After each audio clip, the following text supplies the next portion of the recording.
Oke, bismillahirrahmanirrahim. Assalamualaikum warahmatullahi wabarakatuh. Hari ini kita akan belajar mengenai prinsip perkembangan dan proses belajar anak. Nah, prinsip perkembangan dan proses belajar anak paling nggak ada 12, ingat saya. 12 prinsip.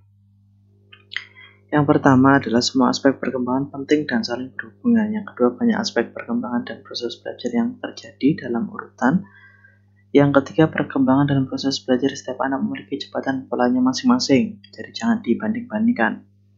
Yang keempat, perkembangan dalam proses belajar merupakan hasil interaksi antara kematangan biologis dan pengalaman anak. Yang kelima, pengalaman di awal kehidupan anak membawa dampak besar pada perkembangan dan proses belajar selanjutnya. Nah, ini diawali dengan perkembangan atau pembelajaran di ranah keluarga ya. Yang keenam, perkembangan bergerak menuju hal yang semakin kompleks.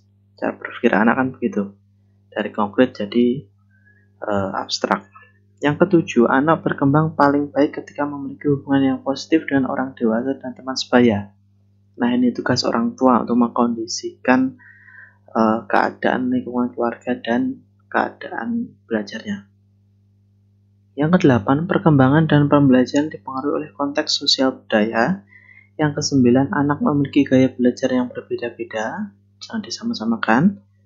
Yang kesepuluh adalah belajar adalah cara anak mengembangkan berbagai keterampilan dirinya dengan cara yang menyenangkan. Prinsipnya itu, belajar sambil bermain atau bermain sambil belajar. Konsepnya adalah menyenangkan. Yang ke-11, tantangan dan kesempatan berlatih dapat meningkatkan perkembangan dan proses belajar anak. Yang ke-12, pengalaman anak menentukan motivasi dan sikap anak terhadap proses belajar itu sendiri. Nah, aspek perkembangan anak, teman-teman, jadi paling nggak ada 5 aspek perkembangan anak. Yang pertama yakni motorik kasar, 2 motorik halus, 3 personal sosial, yang keempat kognitif, dan yang terakhir adalah bahasa. Untuk motorik kasar, aspek motorik kasar ini berkaitan dengan gerak tubuh yang melibatkan penggunaan otot-otot besar, seperti duduk, berjalan, berlari, dan lain sebagainya. Teman-teman bisa baca sendiri lebih detail ya. Yang selanjutnya yakni motorik halus. Motorik halus ini berkaitan dengan penggunaan otot-otot kecil di tangan, mengkoordinasikan gerakan mata tangan untuk melakukan manipulasi objek dan mengerjakan hal-hal yang menuntut kecekatan dan kelincahan jemari seperti dengan alat tulis, menempel stiker, membuka tutup botol, dan lain sebagainya. Kemudian personal sosial, aspek personal sosial berkaitan dengan kemampuan anak dalam berinteraksi dengan lingkungan sekitarnya, memahami situasi yang terjadi, mengekspresikan perasaan, dan lain sebagainya. Selanjutnya yakni aspek bahasa.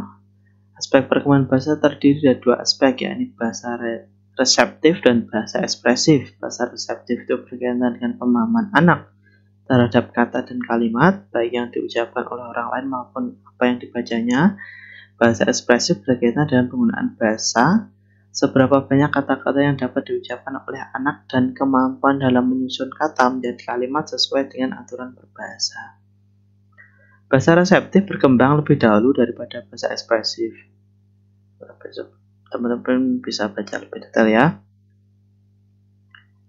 Kemudian yang selanjutnya yakni kognitif. Aspek kognitif berkaitan dengan kemampuan berpikir, bagaimana menerima dan mengolah informasi yang didapat, mengenai pola dan membuat prediksi serta melakukan penalaran dalam penyelesaian masalah. Oke, itu saja teman-teman materi hari ini. Jadi teman-teman bisa belajar banyak mengenai motorik kasar, halus, dan sebagainya. Ini merupakan dasar membuat materi pembelajaran ketika nanti teman-teman terjun menjadi pendidik anak usia dini. Jadi pastikan seluruh pembelajarannya itu mengembangkan aspek yang ada pada anak, yakni motorik kasar, halus, personal sosial, kognitif, dan bahasa. Oke, saya kira itu teman-teman. Terima kasih. Sehat selalu. Wassalamualaikum warahmatullahi wabarakatuh.